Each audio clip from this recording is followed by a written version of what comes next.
संतरे बेचने वाली बूढ़ी अम्मा की कहानी, जिसके पास एक नौजवान लड़का हमेशा आता, हमेशा संतरे खरीदता और खरीदे हुए संतरों में से किसी एक को, उसकी एक फाक को चखते हुए कहता, अम्मा देखो ना, ये तो कम मीठा है।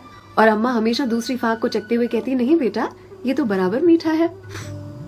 फिर भी यह लड़का बड़ी बेरुखी के साथ उसे खुले हुए संतरे को वहीं ठेले पर छोड़कर चलता बनता। अब इस नौजवान के साथ उसकी पत्नी भी हमेशा हुआ करती।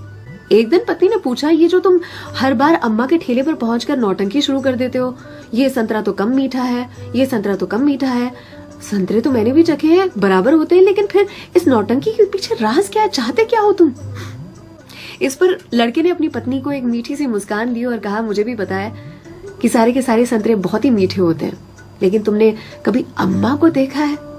अम्मा इतनी गरीब है कि जो बेचती हैं उन्होंने कभी चखा भी नहीं होगा, इसीलिए तो एक खुला हुआ संतरा उनके ठेले पर छोड़कर आ जाता हूँ, मेरी ओर से उनके लिए।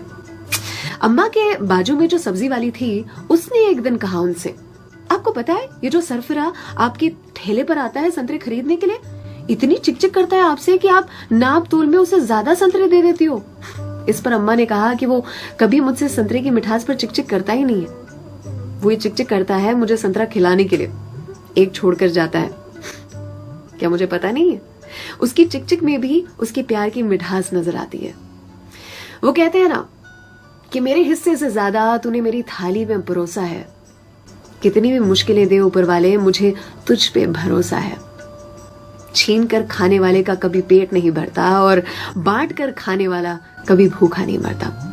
अगर कोई ऐसा दिखे उसकी मदद जरूर से करे, इसी को तो कहते हैं जियो दिल से। सलाम, दुआ, वड़कम, प्रणाम, सत श्री अकाल, केम छो सारू छे, अहमदाबाद आखुई मारू छे। अर्चना की ओर से।